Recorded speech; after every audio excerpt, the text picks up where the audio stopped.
I totally just dropped the ball, but it's crazy to me that I didn't even know. Like, not once did I hear about the time change. I know. Ever. Ladies and gentlemen, welcome. This is the Bucket and Hoosier Show. Another Monday night here, just the two of us. Wait, no, hang on. We have somebody joining us tonight, Mr. Prof, former mental coach for KCP and I believe University of Kansas. Am I correct? Yeah. You're shaking your head, yes? Cool, perfect. But yeah, welcome back, everybody. Bucket and Hoosier. I am Hoosier. He is Bucket. And as always, we start with, Bucket, how you doing? Bucket's good, baby. Bucket is a little behind. I didn't expect time Can to I creep tell the up on story? me. Literally creep up on me. It's fine with me. I don't want to tell it. So, I grew up in Arizona, and I'm sitting here waiting, and usually Bucket is ahead of me. Like, he's usually waiting on me, and I've been sitting here. I'm like, where is Bucket? And it dawns on me, as someone who grew up in Arizona, and I messaged him and goes, did you remember that the rest of the United States changed times yesterday? And it took a good, 15 minutes, and he responded going, when did that happen? Because if you're lucky enough to live in Arizona, you don't have to change time zones ever. It's an amazing thing, and that's like the one thing I miss about living in Arizona. It's unbelievably nice to not have to worry about. Time just does its own thing. Days and nights start to fade and come as they go, and you don't have to worry about any of it. But when you do things with people, and now almost everyone does, right? Nationally or internationally, you have to go off of a specific time zone. And we always work off of Eastern time, and I know that, but I didn't even look to see what time it is in Eastern time because I always know it's 2 hours away, or now it's 3 hours away. Yeah, we went through the winter where it was like, oh, hey, we're back on 2 hours. Like, oh, that's nice. And I didn't even my wife and I, we got through half the day yesterday. We didn't even realize it because we only have our stove and our microwave clocks are the only two that don't auto change. So it took through a good amount of the day before I got myself confused. Like, I thought I went through 2 time warps looking at, like, oh, it's noon over here. Oh, this says 11. But yeah, so that was a fun thing to wake up to yesterday. First and foremost, everybody saying in the chat, yes, we have gotten a makeover done. Bucket and Hoosier no longer Hoosier or Bucket also coming up with just random things to put on the screen. We went and got some things done. Bucket did a lot of work this past week, and it looks fantastic. We hope you all are enjoying it, and we hope it makes us look a little better. But yeah, also, what you have it all set and ready to go, right? For audio, it's happening this week, right? It's happening this week. So we've been asked for a long time, hey, I'd love to watch your show or listen to your show in the car, on the move, not live, because we have things going on. We have families, we have lives, we want to play video games, and this time is not ideal for me once a week. Well, guess what, folks? Bucket went out and did all the things, built a checklist. Hoosier and Bucket have been really working hard behind the scenes to enhance this thing. We've been doing this now for over a year, if you can believe it. And it just kind of started out, if you remember, just me and him talking, and we decided, let's start live streaming on one of our channels. Then we built a channel. Then we started getting socials. Then we started talking to you guys about what we wanted to do. We started doing interviews, started doing weekly shows, and we were super consistent. So now we're putting time, energy, and money into production, and we're going to get videos going. And now I've got a website coming out this week that's going to have an RSS feed that's going to send it over to your favorite place to get podcasts. I'm going to start out in Spotify for sure, and then try to move it over to Apple and Google after that. But this week, Spotify for sure. This is going to be our first guinea pig production for that. So I'll send out links in some of our, Channel 3 GG, some of the Discords that we're in, Facebook groups, all that. So everyone can go check it out and get it at your leisure rather than having to tune into the show or go to Twitch and listen to it. So long-winded answer, but yes, it is exciting times. And it's only March. We got 9 more months of new things coming out the rest of this year. So many new things coming out, and Bucket has done so much good work the past couple weeks. Very appreciative of it, buddy. But yeah, so look for that stuff coming out. We will keep you guys updated in the Discord, social media, wherever we can reach you, and always here on Mondays. First question in the chat, Papa Rizzo, Hoosier, that hat looks looks like it might be your favorite, a little abused. So before we get into the interview, quick little story. So this is my hat that I wore every flight in my deployment in Afghanistan. So for 7 months flying, I think I did like 860 flight hours over 7 months. Yeah, this hat was on my head every flight. So yes, it 100% is my favorite. And reminds me of some good times and some bad times. So it's a good one to have around. Coach Jesu asking where can I buy me some Bucket and Hoosier merch? That is the next thing on the checklist. This was a prototype that my wife very nicely did for me. Bucket didn't even know about it until about 3:00 p.m. Eastern time. What she was supposed to see it here. But that didn't work out. So, yes, that is in the works too. So, we are working on all that stuff. But without further ado, what we do really well in here is we have good conversations with people in the Rocket League community. And tonight, Bucket, you linked up with Prof on Twitter. He is the former mental coach of KCP and University of Kansas. And remind me if I'm wrong, he's in the progress of getting his PhD? Is that what you saw on there? Perfect. Yep. Yeah, I did. When we'll bring him on here in a second to talk about all his credentials, but if you look on all his socials, we'll spit all that out later too. He's, I think, got a master's or worked towards that at a school and maybe on his way to a PhD. But let's ask him about those things because I have talked to him very briefly, and I'm excited to get him out here and just have the conversation. Perfect. Ladies and gentlemen, without further ado, it's Mr. Prof. Prof, how you doing, buddy?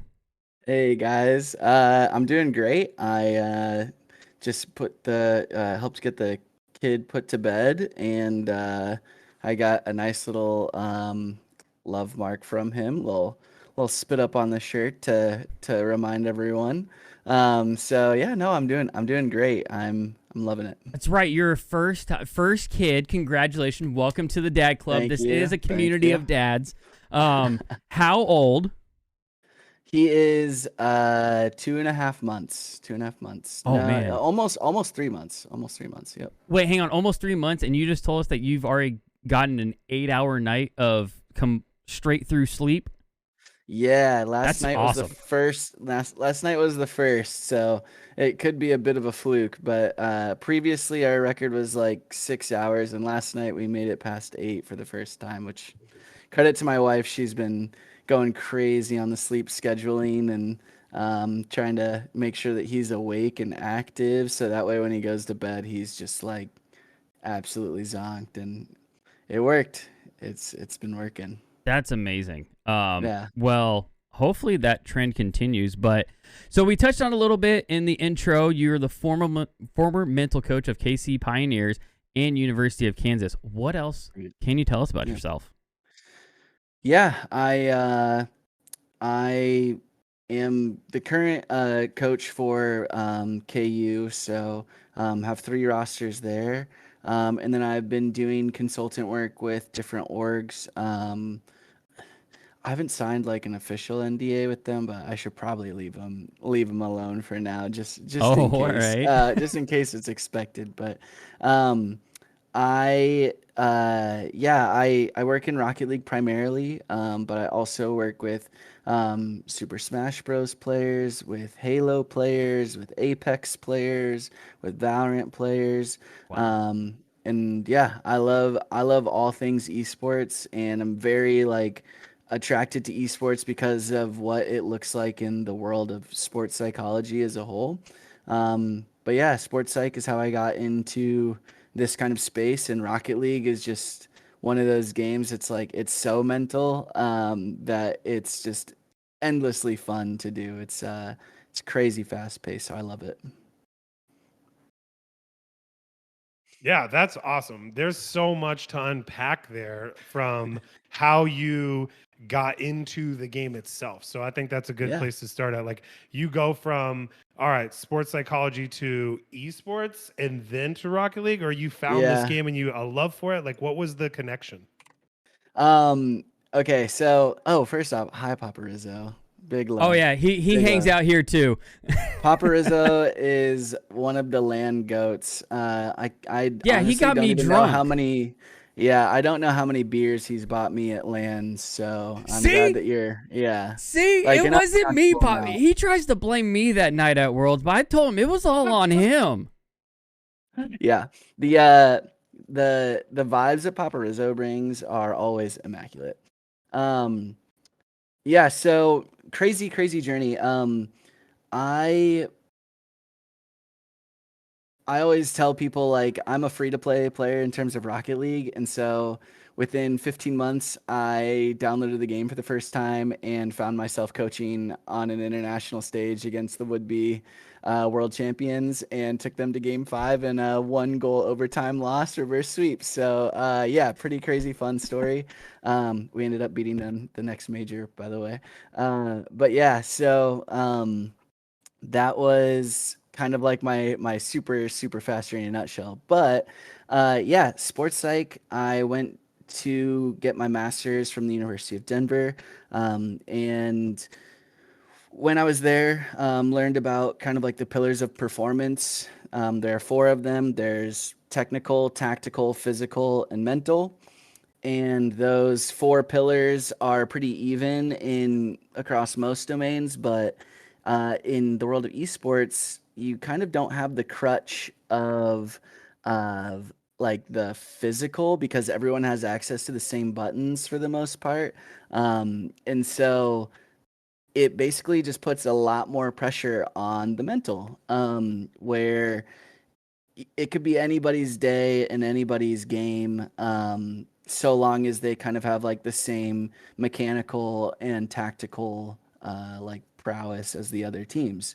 And we see that happen all the time in Rocket League, and especially in Rocket League, where everyone is just so closely, um, you know, so close on like the other ladders of technical and tactical and stuff like that. So that was kind of my draw to esports, but I didn't get involved in that except for just like a one-off with a Fortnite duo that was attempting to qualify for the World Cup, and that was like my first kind of foray into the world of sports psych within esports.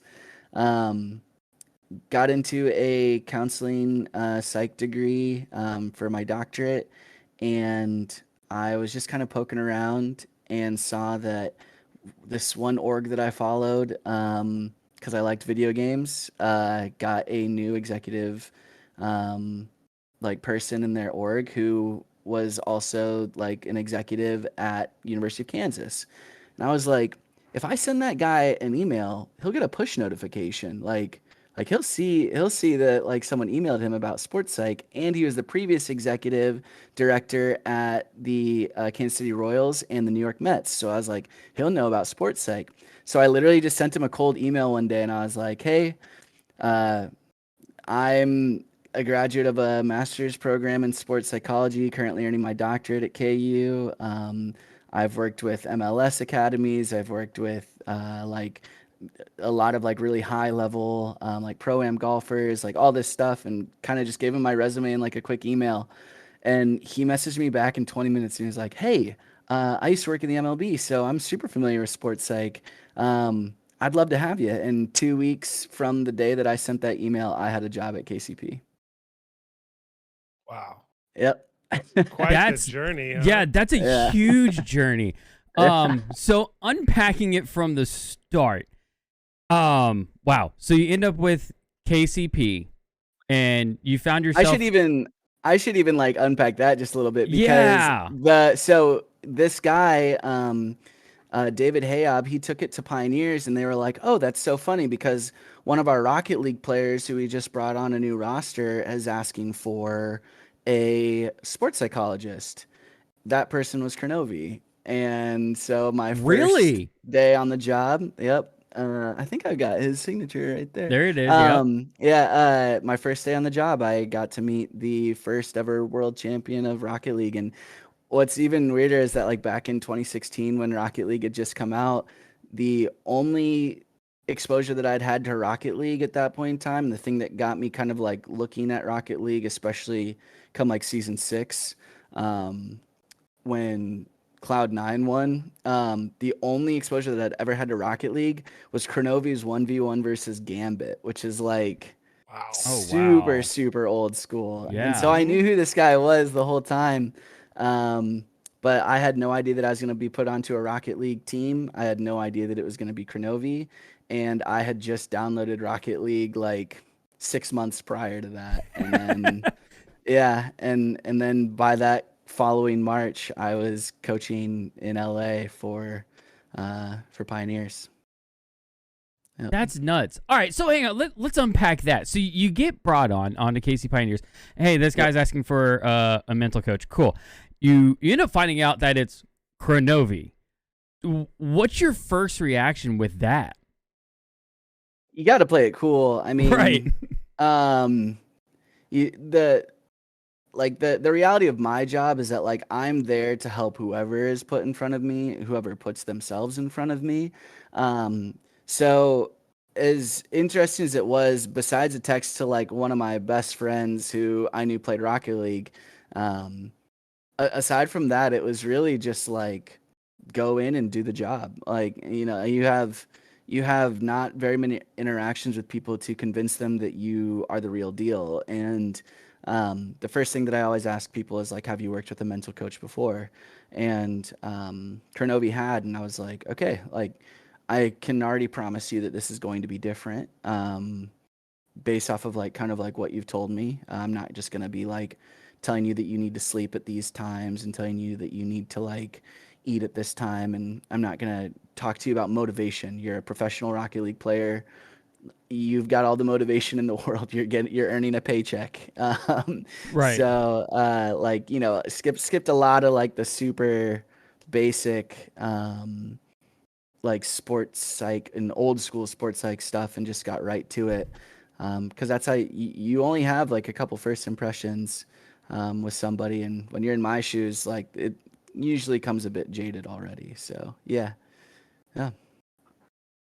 Yeah, that's pretty wild. And same thing. I mean, he's like the OGest of OGs when it comes to Rocket League. And what Yeah. was he calling himself? The Mountain at one point that Yeah. everyone had to hurdle over. And obviously, since then, things have been. But that's the beauty of what you're doing too, right? Like, there's every single person who steps onto a pitch in this game or in sports in general has what those four things that you talked about: technical, tactical, physical, mental hurdles to get over. And this mental side is sometimes that weakest muscle. Yeah, So exactly. and where you start at with an Beautifully said. individual or a team is important because they are at different levels Yeah. depending on themselves. So how do you decide that? Comes to Like the where to intake. start? Yeah, it comes to the intake for sure. And an intake is done with anybody. If you've ever gone to therapy, or if you are a therapist or counselor, you know that like an intake form is really like the starting grounds. And I always tell people, typical sessions are going to be you asking a lot of questions and insight, and me like kind of reflecting on the questions, us talking about them. This is not this first session. The first session, I'm going to be asking you like a million questions so that I can get the full picture and idea. You want to get as full of a lay of the land as you can before you step foot, even in any direction. Um, the difference here was that I had worked with professional athletes before. So, if you look at like a lot of kind of like what I would call traditional sports psych, so much of it surrounds things that just aren't a thing at the professional level. So I've already talked about motivation. I've already talked about like well-being, like physical well-being. I've I'm sure you've heard of things like goal setting, stuff like that. Mm-hmm. There's still goal setting to a certain extent. Like that's always going to be something that you cover in a sports psych session. But this is the pros. Like they their goals are so much different. Their motivations are so much different. And ultimately, everyone is looking for that 1% edge that they can gain on the pitch. Me talking about your motivation to play, me talking about like these overarching goals, it's not applicable in the here and now. And professionals, especially esports players, need that info quick. So we're talking team dynamics. We're talking handling pressure. We are talking focus and concentration, and at the micro, meso, macro, and meta levels. We're talking reactions, and like having like a blank slate brain is something that I talk about a lot. Ooh, And yeah. ultimately, what everyone wants is consistency and the ability to achieve flow. So many players don't feel like they can even win a series if they don't hit flow. And if they feel that, I work that out with them. But the next is I'm a flow guy. My doctorate research is on flow. My master's thesis is on the utilization of emotions to create better performance. Like, these are the things that players want. Like, they want the here, the now, and they don't care about a lot of like they don't care about like imagery. They don't care about like breath work. Like, and just those aren't just things I would go towards when working with a professional.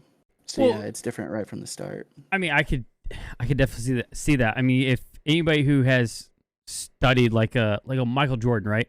Michael Jordan's whole thing was, I'm gonna find a reason to like think that you slighted me, and Yeah, that's yeah, where get he the would chip on the find his shoulder. motivation Yeah. to go, and I'm gonna demolish you because you pissed me off. You said something bad about me in Right. the paper. He would go and find something. Um, Yep. we've kind of have talked over last year on and off about how it's definitely interesting watching. And you take like a Daniel, right? Daniel's 15 and he's still learning. And we don't know his background. Like, has he played a lot of traditional sports? Has he had that exposure, or are we dealing with a lot of Yeah. individuals right now who this is their first exposure to really anything competitive, and all they're Yep. going up hearing right now, all they're coming up hearing is like, you're so good, and then now Yep. they're really meeting those people face to face. And then it's like, oh, all right, well, how do I win here? Yeah. Yeah. Definitely. Like, so I don't know. What have you found? I mean, so how long were you with KCP? I was with KCP for almost 2 years. Almost 2 years. Okay. Yep. What Yep. was like the biggest thing that you saw? I know A year everybody's and a half. 18 months to the day. I just checked. 18 months to the day. okay. Yep. I know everybody is different individually, but over your time and seeing and being really involved in the Rocket League scene, like, what's a big trend that you've seen from your time? Like, what are players like asking for from me? Yes, like what's something that they're asking for, or is there something that you've noticed that they're not asking for? Oh, yeah.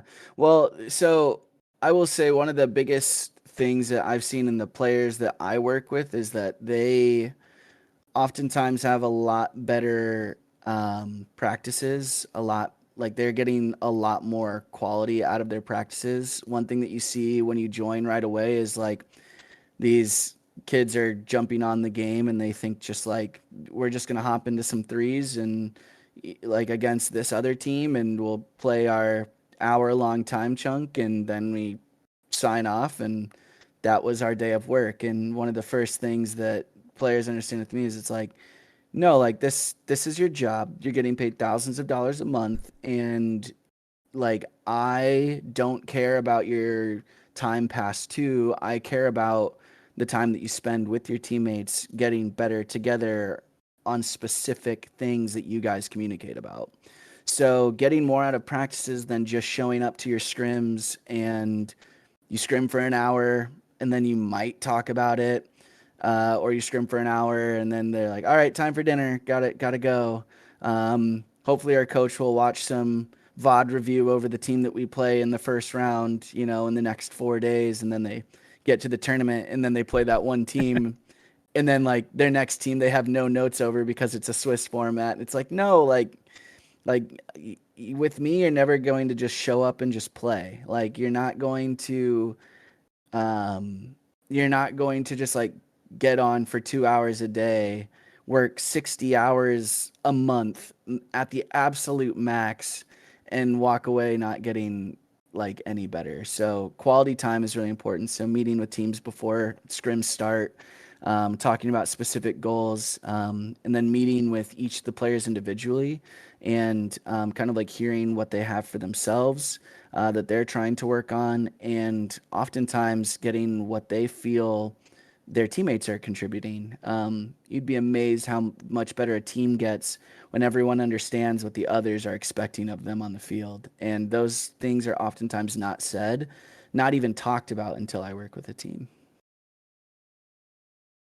There's so much too that is involved from what I can tell here. So I'm kind of curious, like how much of your job is proactive versus reactive. It seems like you have some things that you know going in you're going to be working on these guys with or this team with, and some of it is I saw this, let me unpack this for you and let's work on that. Like where would you say What's that that percentages? ratio? And yeah, sure. Yeah, I'd say like 25% of it is proactive and 75% of it is reactive.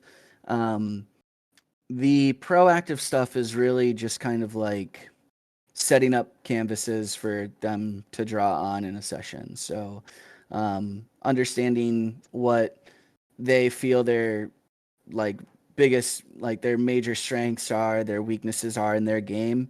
Um, I don't come into a session going, I bet he's going to say this, so I'm going to prep this thing. Like my thousands of hours of experience are what allow me that when I set up the canvas, they can paint on that canvas any of the pictures with any of the colors, and I'm able to then sort that out with them.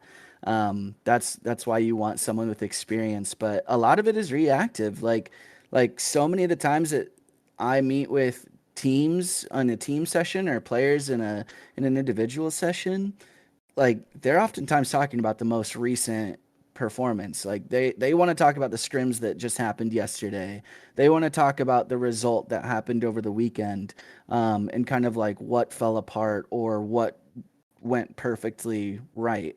Um, and so a lot of my job is reactive in the way that like they're bringing in the material and I'm helping them sort through it so that they can walk away from that session being like, thank God I don't have to dwell on this one thing anymore. Thank God, like, I'm addressing this thing that's really been, just like really, really getting at me, for my own internal confidence. Or I'm glad that Prof knows that this person is really pissing me off every time they double commit with, this person in this situation. It's those types of things that you'll get out of a session.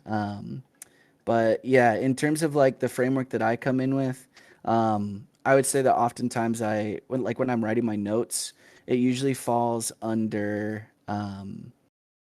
like consistency is the big one for Mhm. internal. So confidence is like an aspect of consistency.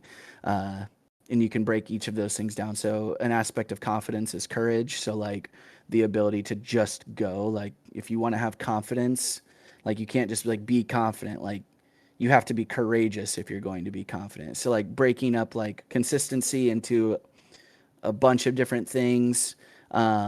And then if they really want like some aspect of consistency, then breaking that into little things for them to do. So consistency comes up all the time. And then yeah, handling pressure and then managing team dynamics are the biggest ones. Yeah, so you touched on the team dynamics there. I've always kind of wondered if a lot of these players that are coming in, I mean, they don't have a lot of life experience.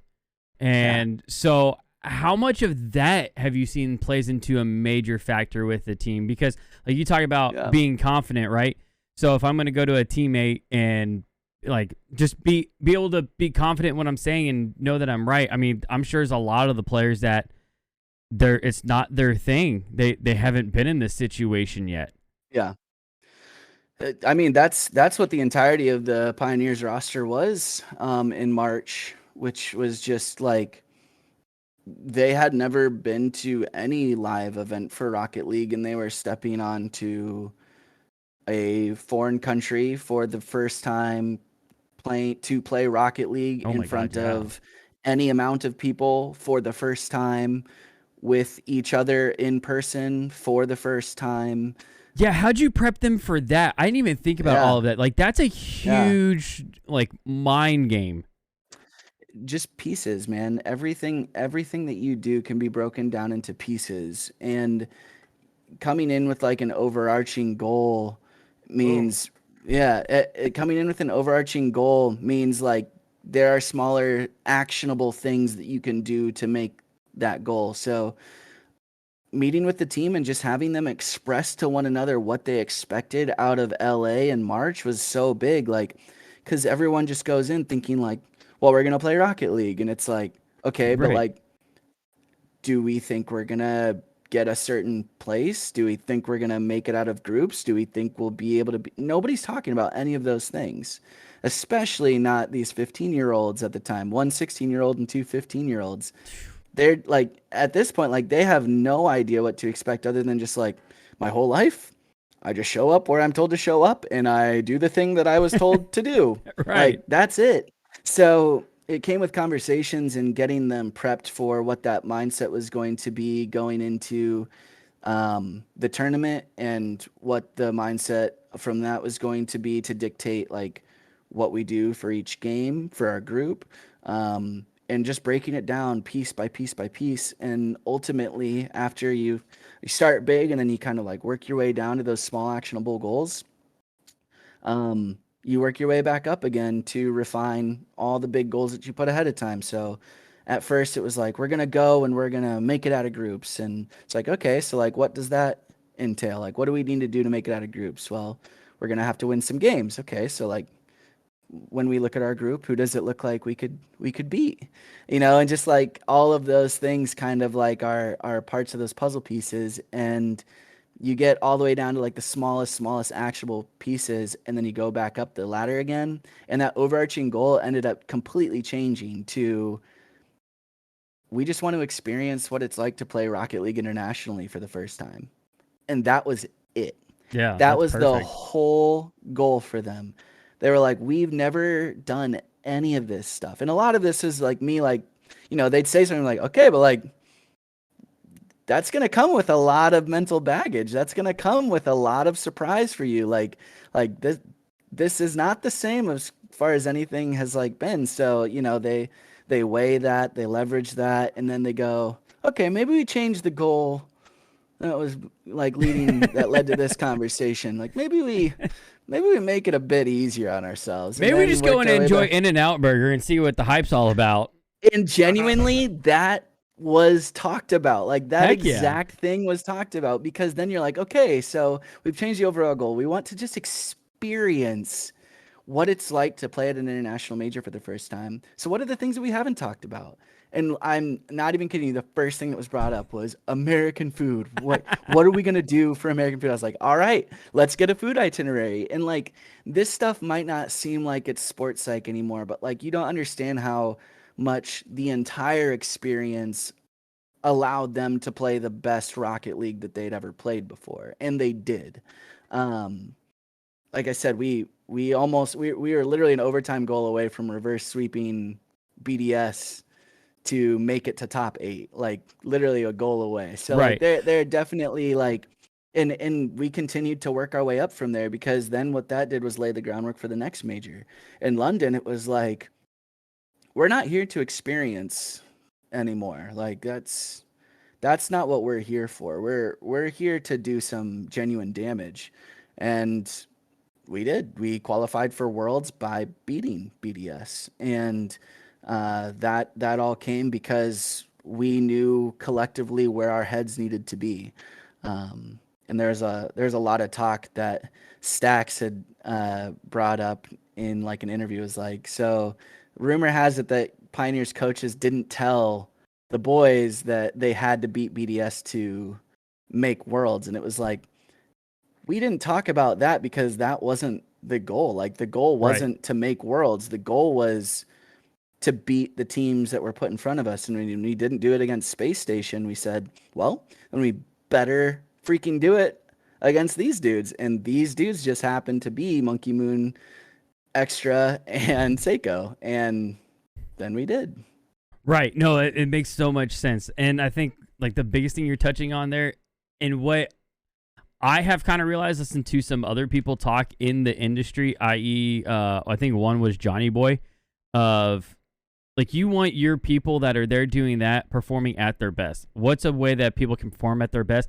They're not worried about the little things. Like you get that stuff taken care of. I think I heard one story from Johnny Boy. I think it was out there in LA. He was in his hotel room and he was like, the only way I could get water was doing Uber Eats from McDonald's. In my brain, I've done a lot of traveling in my time over the last 13 years in the Air Force. And I just go to him like, you don't like, hire me. I'll go take care of all that. Like this guy should have a thing of a case of water in his room and says, here you go, with a fridge in it. Cause we know CJ finally fixed that for everybody. So, right. But that's wild. I mean, yeah, you don't want to worry about the big things either, though. That's the thing. Like you don't want to worry about the little things, but like you don't want to worry about the big things, the things that are too big to like just like chew all in one bite. Like like I said, people were like, did you guys tell them that they had to beat BDS to qualify for Worlds? No, nor did they ask. Like they didn't ask what they had to do to get to Worlds. We didn't care what we had to do for Worlds because it was too big of a thing. Like it's way too big and it comes with too much pressure. If you're thinking about like, I really want to get top 4 and you haven't even gotten out of the groups, you're thinking too big. You're putting way higher pressure than you need to. The relevant things is how do we beat this team right now for this one goal? Like not this game, not this series. How do we put the ball in the back of the net right now? Right. And that was always the goal for the boys. They were ready to beat BDS because BDS was just the next team up. And we were ready to beat BDS because we were ready to come out really hot, and we did. And that was it. Like you don't want them to focus about the big stuff. You certainly don't want them worrying about the small stuff. You want to keep their focus right there, centered on exactly what it is you need to do. And that's what I do for right in the sweet spot.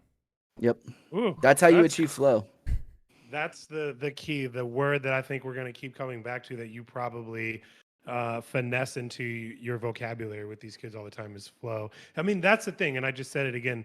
These guys, these athletes, they're kids, right? In all actuality, they are expected to perform like they're adults.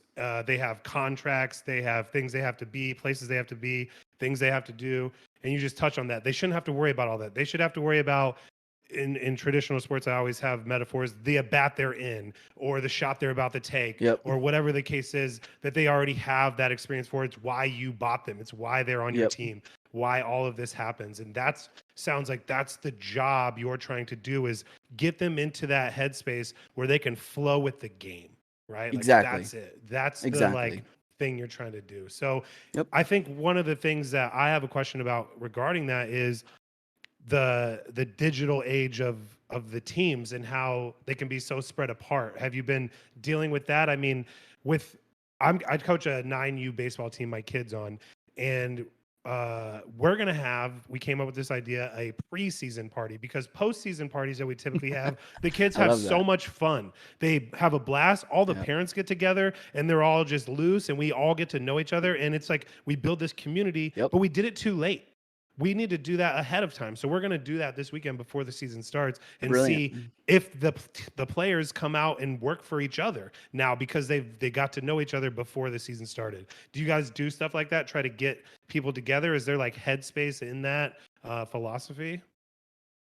Absolutely. I mean, whether it's meeting people in person for the first time and not having anything drawn up for your first day with them, or meeting them, like even if it's online, meeting them on a non-performance day. Like those are all really, really, really important. The biggest the biggest principle that a player has to have with me in order for my work to work with them is trust. They're about to get incredibly vulnerable with me because they're about to share things that they've maybe not even told. They might not have even said like with their vocal cords and mouth before. Like they're going to be sharing inner thoughts about their own game, inner thoughts about their teammates' game, inner thoughts about the world of Rocket League and the scene as a whole that they probably haven't shared before. And this goes with every game, obviously, but we're a Rocket League podcast. But yeah, you have to develop trust and certainly respect too. But yeah, that trust is not going to be gained by me coming in and being like, all right, my name's Prof. This is what we're doing today. Like people are like, whoa, whoa, whoa, whoa, whoa. Who the like, fuck is that guy? Yeah, exactly. So I mean, at this stage, like because I've met so many players and because like my name has been thrown around in good circles, like I don't have to explain who I am as much anymore. But what if you respect me, that doesn't mean that you necessarily trust me. And Yeah. I need you to trust me if we're going to do genuine work. Yeah, that would make a lot. Yeah, that I hadn't thought of it in that way. Like, you could have the utmost respect for a person, doesn't mean you're necessarily going to trust him with that many thoughts or how you're truly feeling. So, so you said like before, the first step that you do is you're going to ask them a bunch of questions because you're wanting them to be, very truthful with you. So from that aspect and what you just talked about, you need that trust. How do you gauge whether they're to that point that they do trust you or not? Oftentimes it comes with us finding similar things outside of Rocket League, or just like genuinely talking with people about whatever. I mean, we've been on the podcast, like we've been in the same voice chat for just over 30 minutes. A little like under an hour, 40, yeah. Yeah. So like in that time, have we talked about enough stuff that would make it so that you feel like, oh, hang on. I'm not ready to be. Wait, I'm gonna put my hands on. Don't want come to at get me. in this guy's head. But the answer is probably the answer. The answer is probably no. Not because true. We've focused a lot of our conversation about one specific thing, and that is Rocket League. So you have probably come to a spot where you respect me, but trusting me means that we need to like find out a lot more about each other than what we think about time zones and what we think about Rocket League. So a lot of that just comes like from me having to know a little bit about damn near everything. Right. When I was working, I'll give an example. When I was working with Astral loves two things in his life. One is Rocket League, the other is Formula One. Ooh, that's another one I like.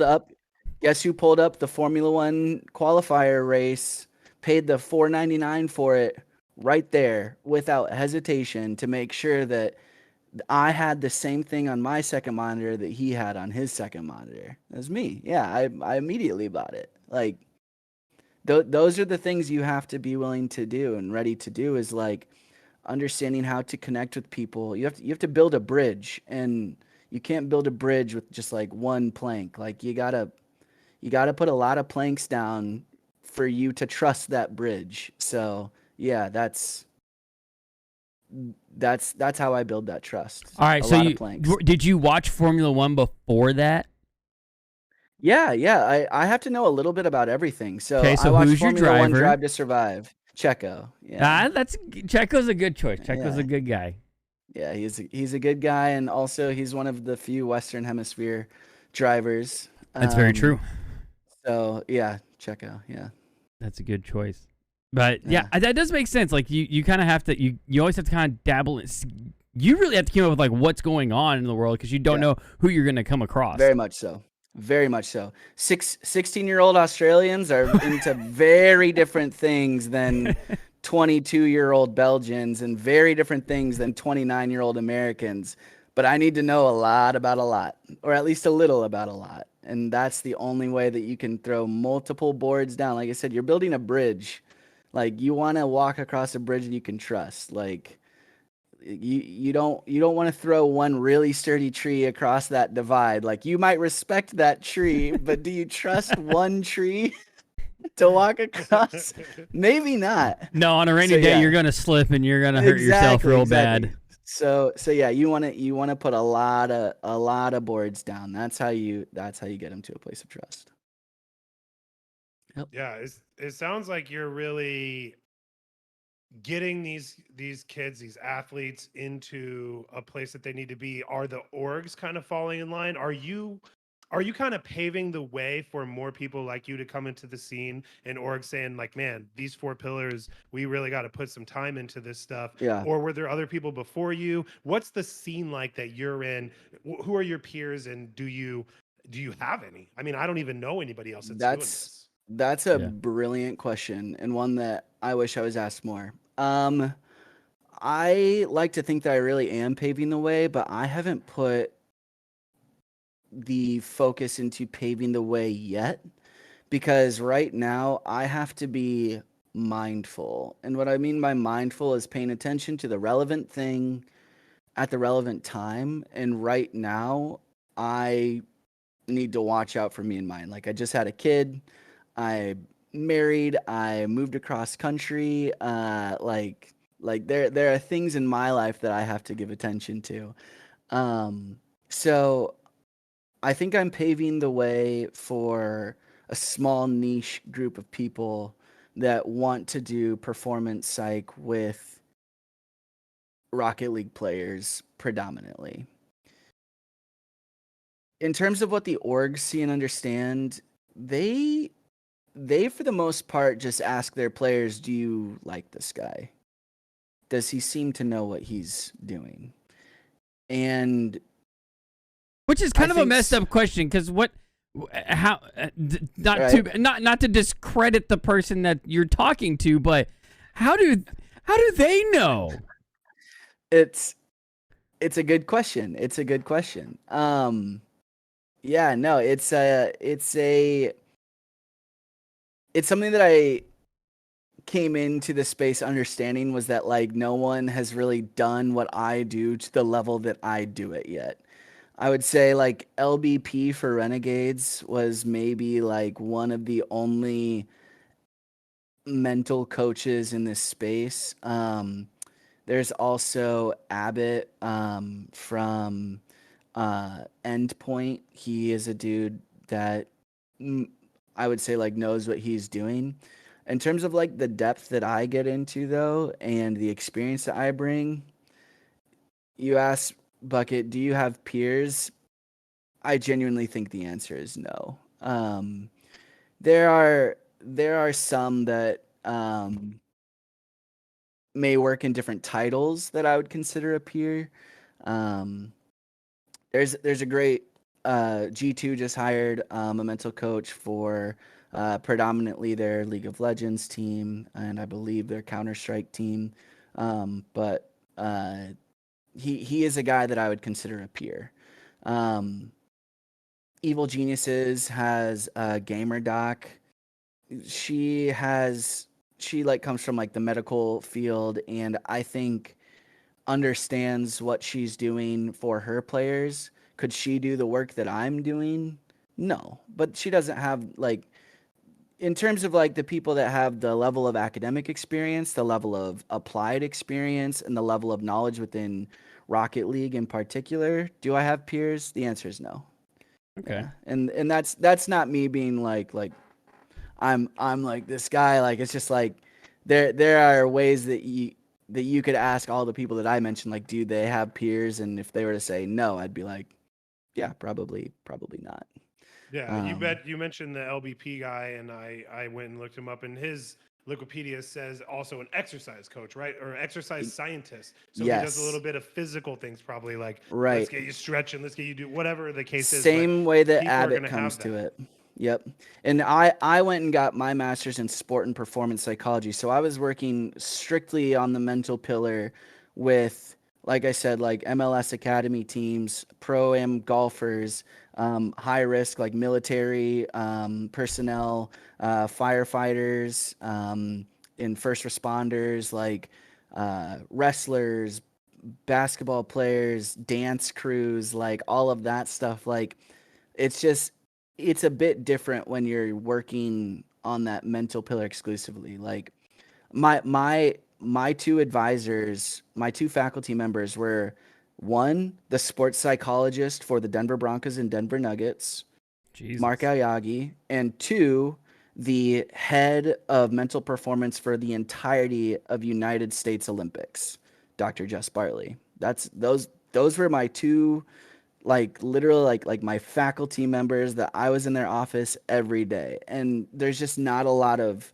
like programs academically and not a lot of like chance for you to get into those buildings even. And for those that do, they're often going back into traditional sports. I'm the only one from that program who's ever gone into the esports world. So I mean, you're sharing, like you said, these faculty members, like you're sharing an office with them. How much in talking between you three are you seeing a lot of similarities from esports to traditional sports? The similarities stop pretty fast because of the language. Language is what like drives all of us, and we can only like comprehend as much as we can understand. And that comes really like with the language. So So like it flip was resets, things like that. great example. Yeah. I mean, there's even like just esports talks, like trying to explain to Jess Bartley some of the stuff that I was doing with the Halo team and the Rocket League team when I was with Pioneers. Like she stopped me within like 15 minutes and she was like, I don't know half the words you're saying, and I can already tell that you're more of an expert in this field than I am. And it's like I'm hearing that from the head of mental performance for the entirety of the United States Olympic team. Like Right. it's very it ends pretty quick in terms of like the similarities, and that's because the language breaks off so fast.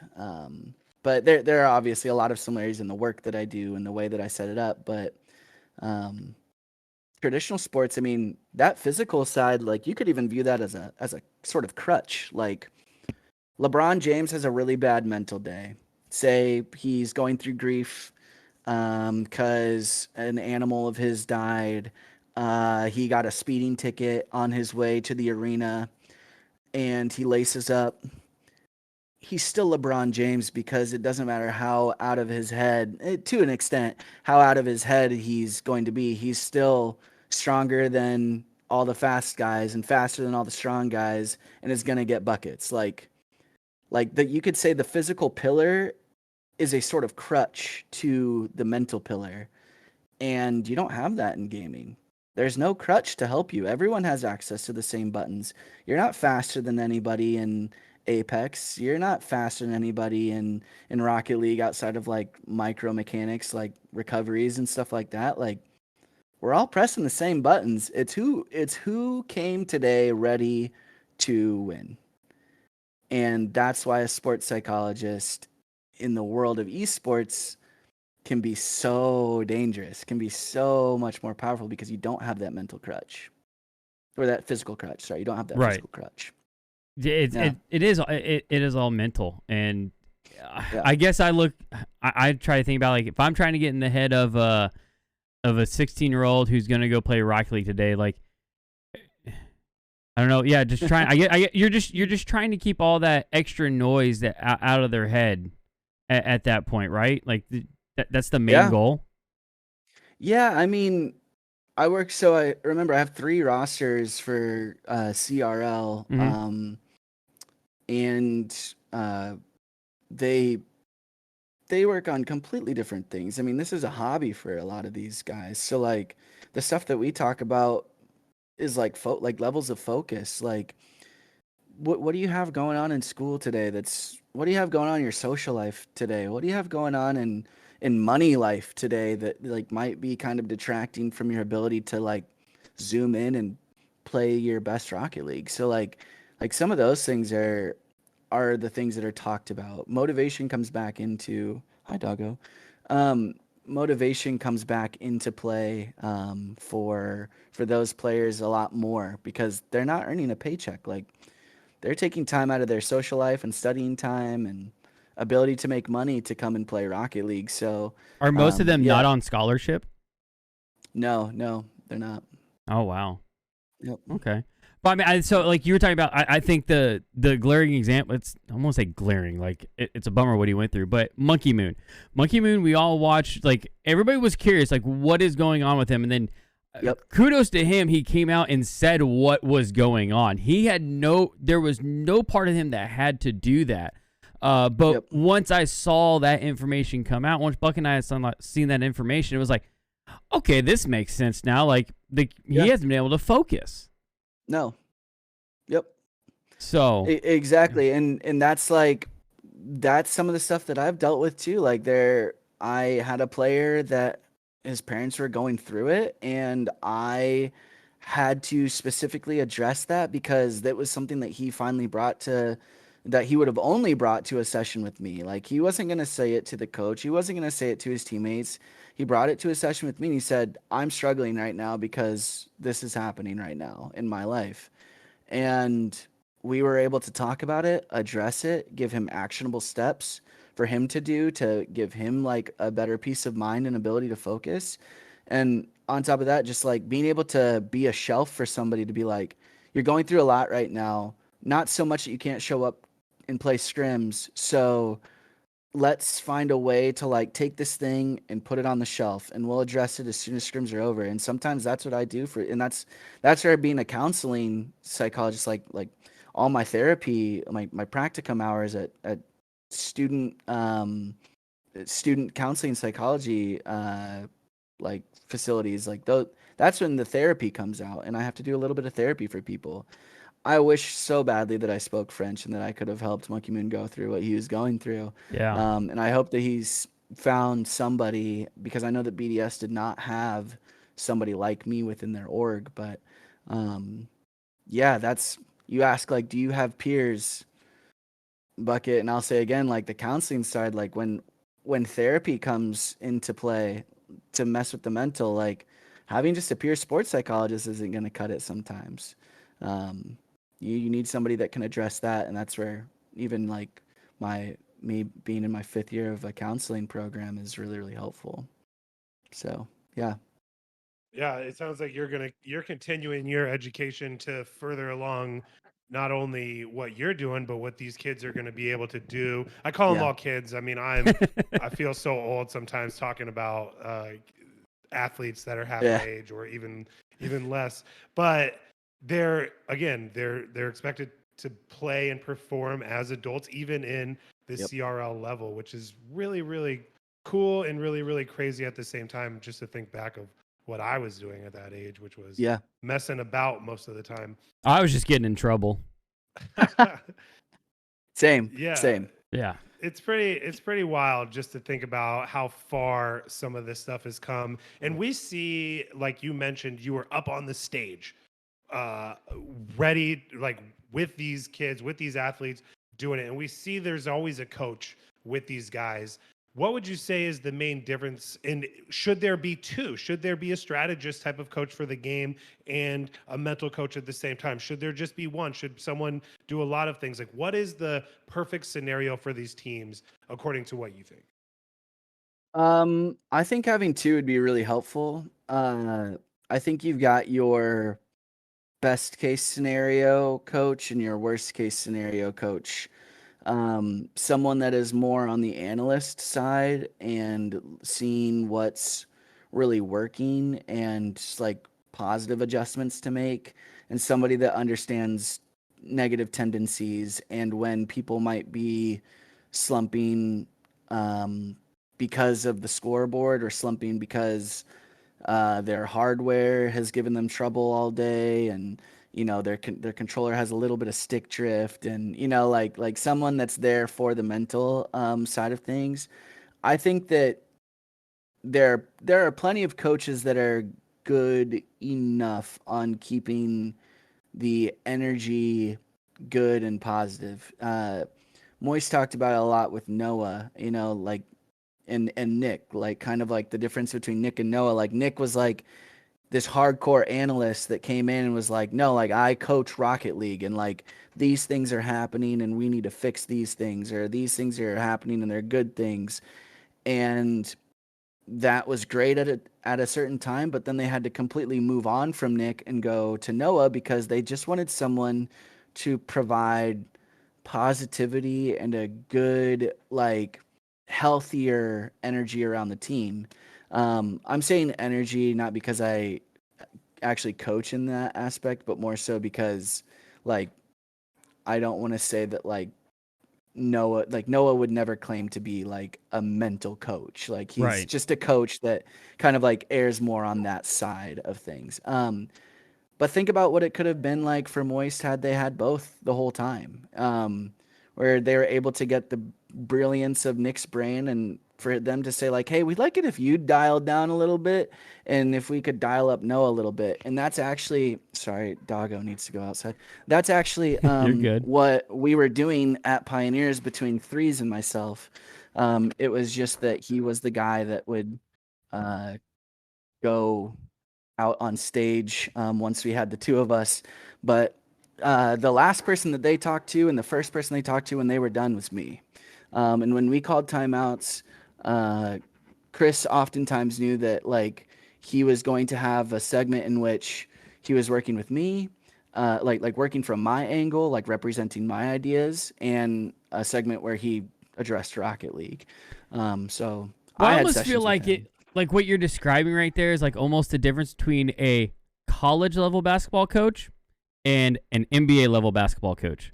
Because Yeah. you get up to the NBA, I don't need you. LeBron James, Reggie Miller, Dwayne Wade, they don't need you to tell them how You to would throw play. in Reggie Miller. That's That- hilarious. I see you sneak that in, Indiana boy. It's I should unbelievable. I should have said Larry Bird if we're gonna be honest. So True, But- true. You should have. yeah, I messed that one up. But if you're gonna like, that's where the difference is. Because college, there's a lot of players that are still learning how to play, and there's a good percentage of them that are not gonna make it to that next level. And the guys or gals that make it to that next level, you don't need to teach them the basics. They should know the basics. So you're looking for that person that is just making sure, hey, are we all on the same page here, or are you guys in different places? Yep, exactly. And that's kind of like exactly why I think that like having two coaches would be really beneficial, because the reality is that like you need different things at different times for different reasons. And having, I think, like someone err on the side of mental and having someone err on the side of tactical. If you think about those pillars, right? Like we talked about, there's kind of like three pillars. Like the players are responsible for their technical, their mechs. The coach is responsible for the tactics, like their rotations and how they deliver pressure on the pitch, how they get out of defensive scenarios. And then you've got this third pillar here, which no one is really addressing. Like the coach is kind of addressing it. The players are like kind of addressing it, but no better than they would without the tactical stuff without a coach. Like you see coachless teams come in and they call a timeout and they're like, we just need better shooting, like there's not necessarily always like a lot of like tactical things being said. It's more so just like, let's try and like keep up the vibes a little bit. Like it's a little bit of mental, a little bit of tactical, and then they get out of the timeout, and sometimes it works and sometimes it doesn't. I mean, the statistics show the timeout works very well for everybody. Yes, for sure, especially with the teams with the coach. But yeah, like having that third pillar, like having somebody there that's like, no, like players, you're responsible for your mechs. This guy is responsible for the tactics, and this guy is responsible for keeping everybody on the same page mentally and making sure that anything that comes from outside our little bubble is being deflected. That right there is a complete team. Right. I would agree 100%. Yeah, it's so we had mentioned this before, talking about it over the past year, and Papa Rizzo shared some thoughts with us and how, none of the players, like when Dylan was coming up, they didn't have any of this, and it's just now slowly kind of sort of becoming a thing. Mm-hmm. I'm wondering what do you feel is the next step for an org to like orgs to really take this on? What's stopping them? What's stopping them is, first off, money. Esports is in a bad money spot right now. Same reason why I was let go from Pioneers. Same reason why they got rid of women's carball. Same reason why they got rid of threes. Yeah, hopefully it's not tied into SVB or any of these other regional banks, because this could be bad for the next year. Yeah, for real. No, esports as a whole is not doing well, and I think a lot of them look at someone like me as like Expendable. an addition. Well, they look at it as an addition. And really what I do is multiply the pieces that you already have. So what orgs need to do is to bring on somebody like me, not for one team, because then you essentially are just hiring a mental coach for one team. You should bring on a director of performance that is going to be your first line assistant coach for all of your teams. Maximize the money that you give them and multiply the money that you give everybody else. So a good example would be like okay, every one of our Rocket League players is making 6K per month. Okay, well, what if we paid this dude? Oh, and all of our Halo players are making 5K per month. Well, what if we bumped everybody's salaries up by 1K, but it all went to this one dude who makes sure that they maximize that 6K? Like what would it be like for $1,000 a player per month to maximize their ability to be in on their game and play to the best of their abilities and not have to worry about all the pressure that comes with going to a LAN or qualifying for a LAN or winning a game? And like, you have somebody that is there in the org making sure that everybody is performing, even on a corporate level, to the best of their abilities. That is how you begin to incorporate people like me, because you're not getting as much value as you could by just saying like, like they're like a nice little added piece to our Rocket League team. Like, no, you should be maximizing how much you can get out of them and maximize how much you can get out of all the people that you're already pouring resources into. Ooh. So what's next? I mean, what is going to continue driving this force for flow to these orgs if there's no I know money's always going to be an issue for anything. I know in the startup world, in the corporate world, we're seeing it, the fallout all over in everything. But the fact remains that esports is going to be around for the long haul. It just is. It will be.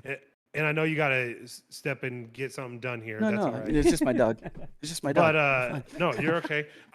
Listen, I have kids. I'm used to people walking away from me when I'm trying to have a conversation. So I don't feel bad whatsoever.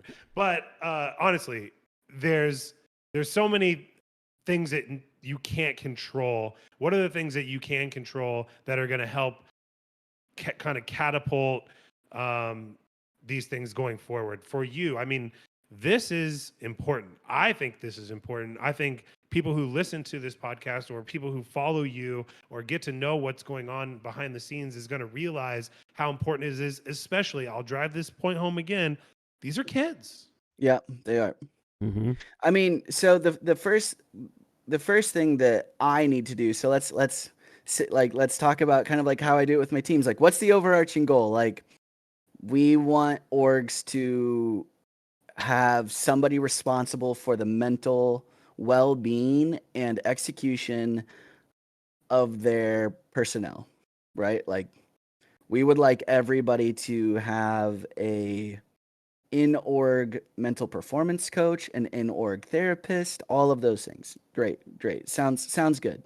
Okay, so let's break that down a little bit. Let's do the work that I do.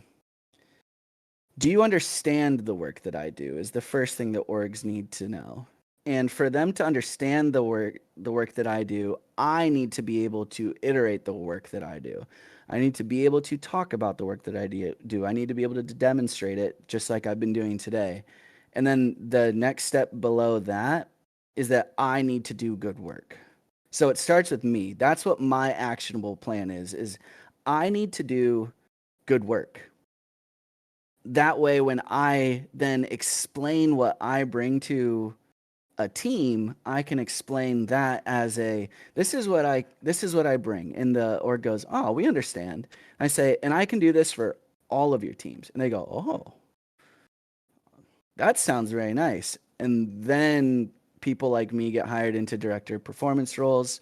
And then the field of esports psychology as a whole raises because a tweet from org XYZ said, hey, welcome to XYZ, this person that does really good work, and people ask about it, and people like Kay Froster in the chat saying, I'm looking to pursue esports psychology. Like that's how you get it to be this like standardized thing. And it really starts with me making sure that I show up to work and do good work every day.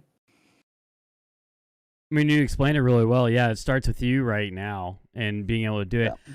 I guess my question that is, like, you talk about being representing like all their teams. What do you feel like is your max number of people that you can connect with at a time and be able to deliver the same quality to each person? I haven't hit that max yet, so I don't know what Fair it enough. is. Holy man, I love the work that I do. Like inject it into my veins. If I never played another video game again, and the only thing that I did was just like work with a Rocket League team, work with an Apex team, work with a Rainbow Six team, work with a Super Smash Bros. Player, Valorant team, like I'm I'm loving life. Like I am loving life. So I don't know what that max number is because I haven't hit it yet. In terms of my practicum rotations in earning my counseling doctorate, I know that that number caps out at about 9. I I know that that number is a little bit lower, but I have had 9 athletes all at one time before, and I didn't feel like I was anywhere even close to my max. So, um, yeah, I wish I knew the answer for you, but bring them on, man. Like I absolutely love it. He Love it, love it. says, "Bring them on." Yeah. I want everybody. Just come here. Let me talk to you. Yep, bring them on. Bring them on, man. That's No, perfect. that brings me to, I know this is Rocket League focused podcast, but we try to make parallels to a lot of other sports, physical. Sometimes with the format of RLCS, we try to figure out, should there be a different format based off of the other esports that are going on, the ones that are Mm. thriving or barely surviving, and how that works. Like, do you have to get to know that sport in order to talk about it, or is your job and what you do in the mental side like not really matter with that?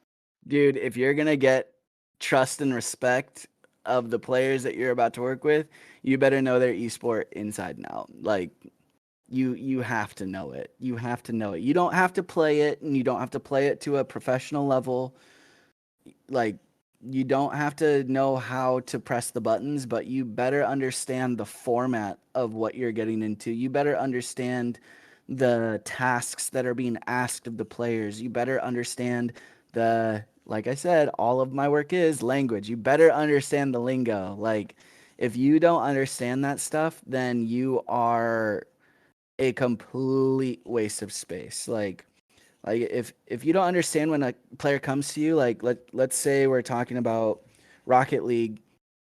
Let's say like, okay, this person really bothers me because when they go to grab boost, they are taking too long on the rotation, and they're not rotating back posts like what we've talked about. They're more so rotating through for demos, and when they rotate through for demos, it makes everything in front of me a lot harder to understand what's happening, and my mechs fall out, and I'm not able to read the ball as well. Like there are so many things that we just said that are like Rocket League specific lingo, and I don't want any of my players to come on and be like, okay, so there's this thing called rotations, and there's these things called boost pads, and there's this thing called back post rotation. Like, no, I should Explain it not to me be like I'm 5. like Yeah, you don't that's want that conversation. yeah, and that's why like I said, like the director of Olympics for this country said you're a better expert at this job because like the lingo is so important. Like you have to understand the language. So yeah, you can't just come in and be like, "Oh, I've heard of League of Legends. Like, let me work with your League of Legends team." Like, no, dude, get out of here. The only thing you're gonna do is you're gonna waste that org's money and you're gonna make a bad name for all the other esports psychologists that were ready to jump into League of Legends right then and there. How many times do you think that's happened?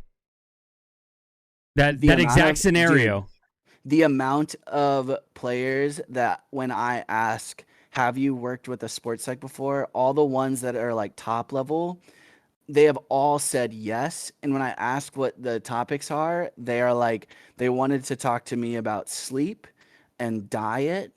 And they didn't like that I went to bed at 4 a.m. and woke up at 11 a.m. And if that's what you're gonna do here with me, like we're gonna have issues. And the first thing I'm like is like, sounds like you're getting enough sleep to me, man. Yeah, that's I'm not enough worried time. about what time you go to bed. There's nothing wrong with that. Go out and get some sun every so often. I mean, please do so. But I'm already over it. yeah, you know? I'm not Like- gonna dwell on that. Right. But when you come in and you don't understand the format and the lingo, like you can only talk about the general stuff. Like how do you talk about consistency with a top level player if you don't understand what consistency means? Like what are the component parts to consistency in Rocket League? Probably shooting, probably recovery mechanics, probably like timing on the field and feel and orientation and like there are so many things that come into it, and almost like at least half of them, but almost all of them are Rocket League specific. Yeah, for me, it's just trying to And- hit the ball. Yeah, for sure. For sure. And that is why someone that's not a pro can come into a session with a regular sports psychologist and be like, I do this thing. It's called Rocket League. It's just a hobby, but these are my issues. That's how I worked with a golfer that had the yips. Like this golfer had the yips. He was a former alcoholic, and he was like, I don't have any repercussions of my alcoholism except for I tremble when I'm on a putting green. Did and you I work with can't- Tiger Woods? I did not. Oh, that was DM cocaine. us if it was Tiger Woods. That was cocaine, not Blink- alcohol. It was Blink one it was time. another PGA Tour guy, but the NDAs and the PGA level they're just crazy. Oh, No, I'm just kidding. No, sure. no professional golfers, but a professional senior golfer was definitely one of them, and that was a really fun, really fun session. Yeah. Anyway, so like I didn't have to understand all the ins and outs of golf because this was a thing that was a hobby thing for him, and he was able to articulate like what this thing was that was like detracting from his hobby. But when you're working with a professional, like there are so many layers to what's going on, and like you fall a stroke behind, like you don't score a goal in Rocket League at the right time, like that could be the end of a series, and that series could be the end of a run, and that run could be the end of an entire roster, and that end of the roster could be the end of an entire organization in the world of Rocket League. Like that's how big one goal can be. And Right. there are layers that you have to be able to address. And if you're not able to, then you need to get out. Like you if you're an esports guy, like do not touch Rocket League if you don't know Rocket League. No, that makes complete sense. Yeah, like Yeah. it. Wow. Well, we've unpacked a lot tonight, and I feel like you have much more to even say, which I can't wait to talk to you another time as well. But I think we're gonna start wrapping it up, Prof. Before Sounds we good. go, Holy moly, it's been 90, 120 minutes. It has Here's been. the thing. Let me. Yeah, let me what do you talk a got, little bit Bucket? real quick. I'm so sorry, everyone that's watching. No, No. everybody loves hearing this stuff. This is what the scene's not getting. This is what Bucket and I. Yeah. This is why we started doing this. Yeah. I have so many places and corners of the Rocket League community that we're trying to reach out to and figure out what do we not know that we should know? And how is that going to help everyone going forward? And we've done things with other regions and coaches at a physical, like a actual strategic level. And this is one of those things that's really super exciting for me. But because I actually experienced something that you were talking about in baseball, they also call it the yips. Yips. In Yep. college, I was a pitcher. I could not throw strikes for a while, and Yep. they hooked me up with the school's psychologist essentially, and I went through a little psychological training program with them and all this stuff. But that was what, 2000, and let's not date ourselves. You're but a long super while old. It's ago, okay. 18 years ago, and Yeah, you I said bet 2000 and that was all we needed to know. 2005, Because I you don't know, use the right? word and No, after you don't. 2000 if it starts with anything beyond 10. It's At least it wasn't the 2010. At And you least it said wasn't the what word my kids say, and. the 1900s. At least it wasn't the Oh 1900s. yeah, God, these kids are killing me with that. But I bet that things have come a long way from the Yeah. like thinking and the knowledge base and all this stuff. So I certainly want to get more information from you. If we can have you back sometime or whatever, like there's a lot more to unpack, and we'll be able to kind of do a part 2. But also a shout out to the guy who hooked us up. I don't know if you know him, but mental coach Spooky. Yep. He's the one that kind of hooked us up. He followed our tweets last week and kind of said, hey, these guys are looking for something cool, and hooked us up with you. So if you want to shout out anyone, I'm sure that's what Hoosier's trying to get to or allude to. Like, give us everything you want to say about what you're doing or what's going on with you, where people can find you, and we'll go from there. Yeah, for sure. Shout out to Spooky for the hookup. He is a young up and coming guy that's really interested in doing what I do in this space.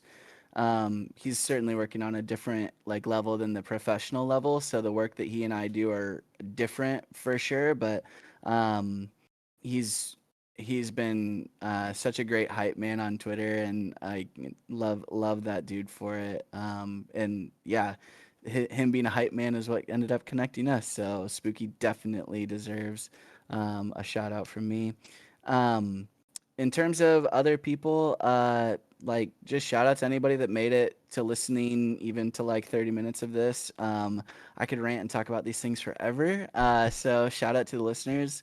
Obviously Papa Rizzo deserves a big shout out as well for being here. My problems are the equivalent of about 9, so that's a full load right there. Great message, by the way. No, I think the other person I'd give shout out to is this sounds super corny, but my wife, she puts up with a lot. Like when when her and I were dating when I was in my master's program, we almost broke up because of the amount of video games that I was playing, and she was like, video games is not going to be your life, and I will not be your life if you continue to ignore me through playing video games. So most people would put the controller down. I decided, how do I make money out of this? How do I double down on this and go, psych, Yeah. gotcha? Yeah. Boom. Now what do you have to So- say about video games? They Yeah, just paid exactly. paid for that new TV you wanted. or whatever. Exactly. Hey, man, my PC is a tax write-off now, baby. Like, God, that's So- a level I got to get to. yep. So, Genius. no, that's really like who deserves the biggest shout out. The patience to deal with a dude who plays as much games as I do and spend as much time down in our dungeon as me, like that certainly deserves a big shout out. So yeah, shouts out to my wife for sure. And she just created a life like less than 3 months ago. So I think we all agree with our wives on that one. They are they're top notch. We definitely appreciate them. for that reason, and with the month it is, let's just do a general shout out to all women, whether There you mothers go. or not. Like you guys put up with a lot of our shit. So Yes, huge appreciation. very true. Well, we're gonna let you get Yes. out of here, Prof. You got dad duty tonight, and we want to make I sure do. you get all that good sleep. Yeah, please follow me on Twitter. That's the best place to reach me. That's how these guys reached me. So I'm on Twitter at ProfSportPsych. And yeah, follow me there. Feel free to send me a DM if you've got questions. if I can't help you, I typically know the direction to point you in. Yeah, feel free to reach out to me on Twitter. Definitely give me a follow. If you're interested in hearing more about this sort of stuff, and as more content and stuff comes out, that'll be the place that you'll know about it. Awesome. Well, we appreciate you stopping by and hanging out with us. We will definitely have him back. Don't you worry, everybody. But yeah, we will let you get out of here. Thanks again, Prof. We appreciate you. Appreciate you guys. Thanks so much for the time. Thanks, man. All right, Bucket. Wow. That guy's a lot smarter than I am. Yeah, it was pretty obvious the first moment that we spoke with him before we kind of got a little green room going just to chat with him and make sure our first interaction wasn't with him on live. And I'm glad we did, because that put me in the headspace. All right, these questions got to be pretty good. Well, to ensure that that we can ask fulfilling questions for him, right? We can't just come in here and be like, what do you know about Rocket League? Well, and the thing, like, you all didn't hear or see it. The thing we talked, like, the first thing that got brought up was because we were talking about time. And he brought up how, oh, well, what if the whole world just went on the same, like, was the same time? Like, it's 9 p.m., whether the sun's up or sun's down. Is like, well, that's a wild idea. Why didn't I think of that? So, yes, glad we got to talk to him beforehand, because it did put us our mind into the right space. Probably the biggest news to wrap up on, and I'm curious. There's other news out there? Oh, there is. Rumor mill on the streets is that Beast Mode and Daniel are going to try and team up. And right now, Shift is reporting that the rumor is Torment would be getting the boot. Which is wild, because I just saw a V1 video telling me about settings that Torment has on Facebook Reels yesterday, and it was brand new video. So they always have this. Again, their org is top notch. We can't say enough good things about. We love them. V1. We have, ever since we've met them and talked to them and interacted with anybody from there, it has just been genuine and real. And they're always at the forefront of trying to keep fans involved and give information out. But that's a pretty wild rumor going around. Beast Mode and Daniel, possibly 2v1 for Torment, could shake up the entire Rocket League roster dynamic that we know it today. Yeah, because the question would become like so the report is that V1 in talks with Space Station over Daniel to replace Torment. But I even go further than that and wonder, would they even, like, they tried to trade Calm, they were going to let him go. Would they even keep him? Or just go look for a third as well? Somebody that they feel... I wanted to make sure we brought it up before we got out of here today, because I saw like tidbits leading up to the end of winter here where people are talking about that. And I was like, there's no way Daniel and Beast Mode are going to be able to go team up. Like, they have to be locked, like they're locked into contracts.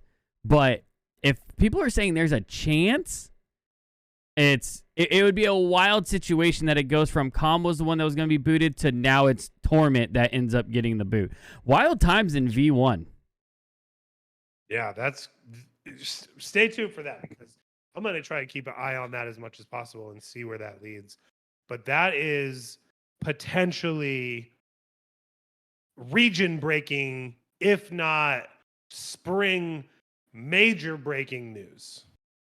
Oh, Prof making a good point. They wouldn't change 2/3 of the roster because of points. Duh. Yeah, totally. There you go. I didn't even hear you say that, because I still have alerts on somewhere and they are in my ear. I know. I'm laughing. So Bucket messages me on the side and goes, "Do you have alerts on? They're loud as hell." And I was like, No, I don't have any alerts on. They're Like, in my dude. dude. I'm all over the place today. I don't even want to talk about it. All right. I did just get done with a full week of all 3 kids and dad by ourselves. So Sunday night, Laura got home from her work trip, and that was one time that I handed her all 3 kids and ran outside and slept on the grass, basically. You went and touched grass. Yeah, I was like, I'm going. All right, well, we're gonna get out of So, here. Bucket, you got anything before we yeah. go? No, what a great listen. If you joined us late or in the middle, go back and check out that VOD. But not only that, I did bring some news out at the beginning. As you can see, we got some new overlays. We've got all new logo. We've got merchandise possibly coming out soon. This is an alpha version of it that Hoosier's wearing right now.